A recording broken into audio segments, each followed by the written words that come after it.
Olá, meus queridos, a graça e a paz do nosso Senhor Jesus Cristo. Vamos dar sequência à nossa série de estudos bíblicos, hoje nos capítulos 9 e 10 do livro do profeta Zacarias. Vamos ver o que diz a palavra do Senhor na continuação do nosso estudo. Diz o seguinte: a advertência do Senhor é contra a terra de Adraque e cairá sobre Damasco, porque os olhos do Senhor estão sobre toda a humanidade, sobre todas as tribos de Israel, e também sobre Ramate, e que faz fronteira com Damasco, e sobre Tiro e Sidom, embora sejam muito sábias. Tiro construiu para si uma fortaleza, acumulou prata como pó e ouro como lama nas ruas. Mas o Senhor se apossará dela e lançará no mar suas riquezas, e ela será consumida pelo fogo. Ao ver isso, Ascalon ficará com medo, Gaza também se contorcerá de agonia, assim como Ecrom, porque a sua esperança fracassou.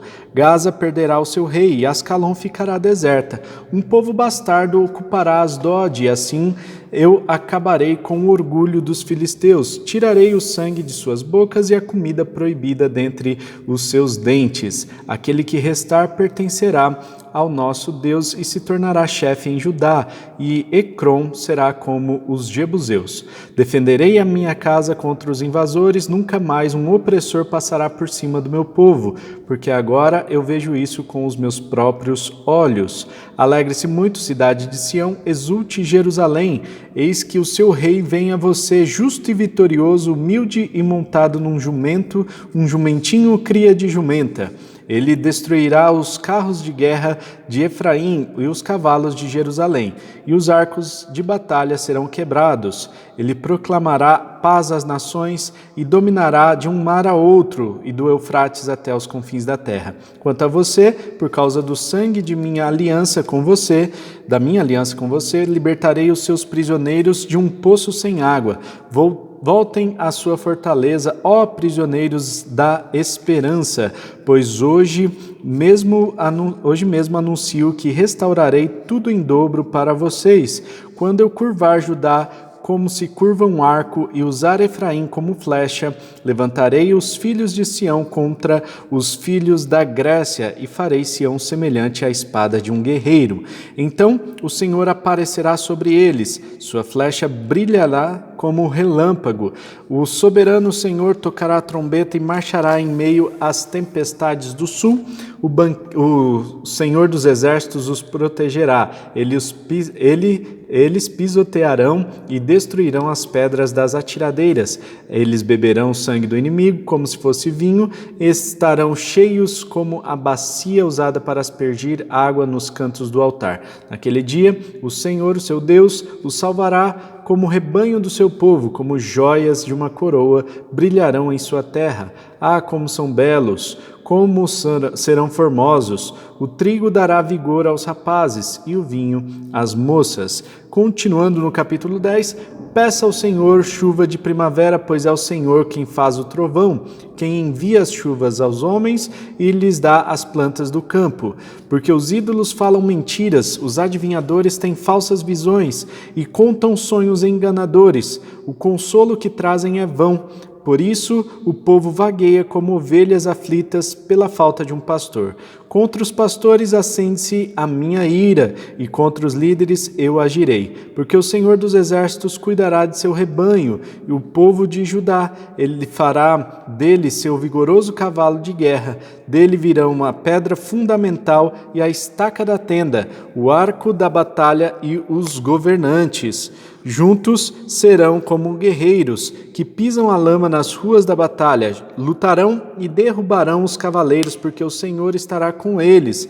Assim, eu fortalecerei a tribo de Judá e salvarei a casa de José. Eu os restaurarei porque tenho compaixão deles. Eles serão como se eu nunca tivesse rejeitado, porque eu sou o Senhor, o Deus deles, e lhes responderei. Efraim será como um homem poderoso, seu coração se alegrará como se fosse com vinho. Seus filhos o verão e se alegrarão, seus corações exultarão no Senhor. Assobiarei para eles e os ajuntarei, pois eu já os resgatei. Serão numerosos como antes, embora eu os espalhe por entre os povos de terras distantes, eles se lembrarão de mim, criarão seus filhos e voltarão. Eu os farei retornar do Egito e os ajuntarei de volta da Síria.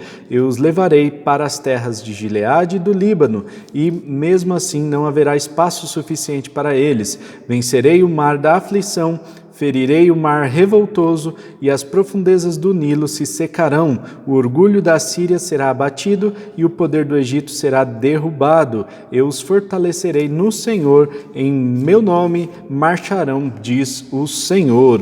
Meus queridos, nós vemos aqui esse trecho do livro do profeta Zacarias, um trecho bem messiânico. Nós vemos vários indícios aqui que apontam para Jesus Cristo, né, para o Messias que haveria de vir. Já no começo do texto, nós vemos no início do capítulo 9 uma preparação. Tudo que aconteceu antes da vinda de Jesus Cristo na terra foi como uma preparação e, portanto, Zacarias já estava profetizando essa preparação de todo o planeta, tudo o que aconteceu, as guerras, os governantes que estavam dominando, tudo isso foi preparado por Deus. Deus manda que seu filho venha na plenitude dos tempos, ou seja, tudo converge em Cristo, para que em Cristo tudo se faça novo e comece uma nova história escrita aí na história da humanidade, né? Então, nós vemos que tudo isso muda com a vinda de Cristo e há esse ambiente de preparação para a vinda do rei de Sião. Nesse ambiente de preparação, nós vemos a descrição, segundo o historiador Flávio Joséfo, da marcha de Alexandre o Grande ao redor ali de Jerusalém, conquistando todas aquelas terras ao redor de Israel. E, portanto, nós vemos que essa profecia aqui de Zacarias foi cumprida quando Alexandre o Grande conquistou todas essas terras ao redor. Mas nós vemos que Jerusalém foi protegida. É interessante observar que na história Jerusalém se revoltou contra o Império Macedônio. Eles não estavam pagando os impostos como eles pagavam aos persas anteriormente. E por isso Alexandre o Grande ficou muito indignado, foi com muita ira para Jerusalém, em direção a Jerusalém, mas o sumo sacerdote teve um sonho no dia antes de Alexandre o Grande entrar na cidade de Jerusalém. O sumo sacerdote teve um sonho, nesse sonho ele viu Deus, ele recebe, né, essa ordem de Deus, de que era para enfeitar a cidade, deixar a cidade muito bonita para a chegada de Alexandre o Grande. Quando Alexandre chega na cidade, ele vê todas as coisas bonitas, tudo organizado, e ele fica com orgulho daquela cidade e ele não destrói a cidade. E nós vemos aqui que Deus protegeu essa cidade de uma forma inusitada, e esse é o cumprimento do versículo 8 aqui do capítulo 9. Esse sonho do sumo sacerdote fez com que a história se cumprisse, né, com que a profecia fosse cumprida, e nós vemos que Deus protegeu o povo de Jerusalém. Depois nós vemos aqui um indicador muito forte de que o Messias viveria ali na região de Jerusalém, viveria em Sião, e ali ele faria alguns atos, né? Então nós vemos aqui esse humilde homem, né? Esse rei que vem de forma humilde. Os reis antigamente andavam nos cavalos de guerras, né? Cavalos, às vezes até aquelas barracas, né, que os escravos carregavam eles. Enfim, os reis tinham muitas pompas naquela época, né? E aqui nós vemos um rei que vai vir de forma diferente. Ele vai vir montado num jumento, ele não vai vir com toda aquela pompa de rei daquela época. Ele vai vir de uma forma diferente, porque esse rei tem uma proposta diferente. Esse rei que vai vir não tem uma proposta de guerra. E isso é muito interessante, porque no versículo 10 diz que ele vai destruir todas as estruturas de Jerusalém, né, dos países vizinhos e tal, mas ele proclamará a paz às nações. E ele dominará de um mar a outro, ou seja, até todo o terreno conhecido daquela época será dominado por Jesus Cristo. E nós vemos que Jesus ele vem para estabelecer o seu reino, um reino de paz, que é um reino universal, um reino que está presente em todo o planeta. Nós vemos que esse rei se diferencia de todos os outros reis da história da humanidade.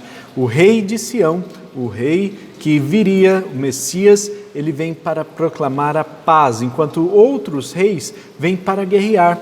Alexandre o Grande estava chegando ali para guerrear, e logo depois Zacarias, na descrição aqui, claro, profética, né?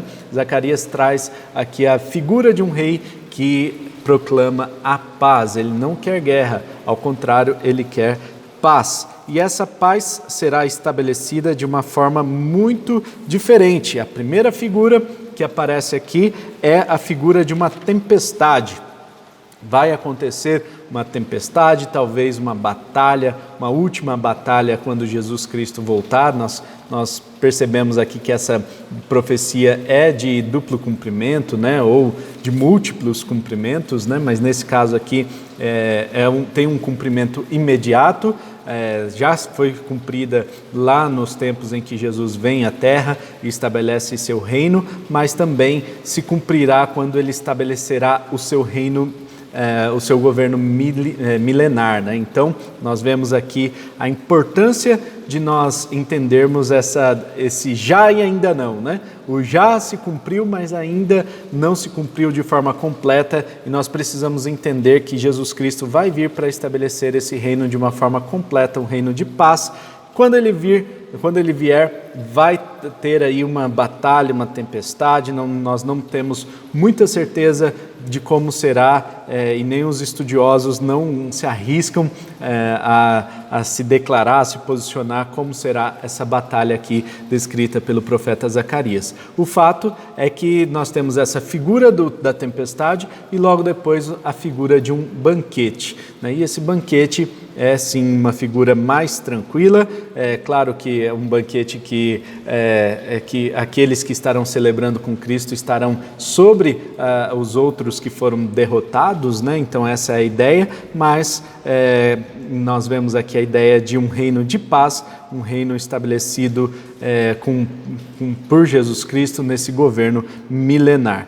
Já no capítulo 10, nós vemos a figura aqui de dois pastores, né? E é apresentado aqui Deus como sendo o pastor do povo de Israel, já que a liderança do povo antigamente, né, os pastores daquela época, eles estavam se corrompendo, né? Então os pastores, que eram conhecidos como os líderes daquela época, eles estavam com os seus corações corrompidos, estavam apenas querendo se aproveitar do rebanho, né? Nós vamos ver essa figura novamente no capítulo 11, né? E nós vamos nos aprofundar mais para frente nessa figura do pastor que se aproveita do seu rebanho, mas nós vemos que Deus, ele envia seu Filho Jesus Cristo para estabelecer seu reino de paz e para cuidar do seu povo como um pastor cuida, um pastor verdadeiro cuida do seu rebanho. E aqui nós vemos que há uma transformação, aquelas ovelhas mansas, ovelhas caladas, ovelhas obedientes, se transformarão em cavalos de guerras. Isso acontece com o poder de Deus. Quando a gente tem esse poder de Deus conosco, nós somos completamente transformados, né? Não somos mais ovelhas apenas, mas somos como cavalos de guerra que saem para a batalha. E nós vemos aqui a pedra fundamental sendo estabelecida, assim como outras figuras descritas no final do capítulo 10, que dão um forte indício de que o Senhor cuidará muito de forma muito próxima do povo de Israel, do seu povo ao qual ele chamou.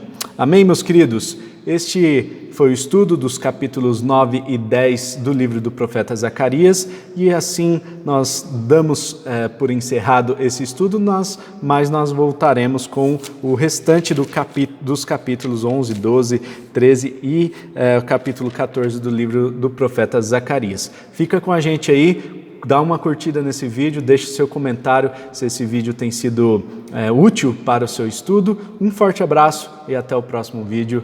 Até mais.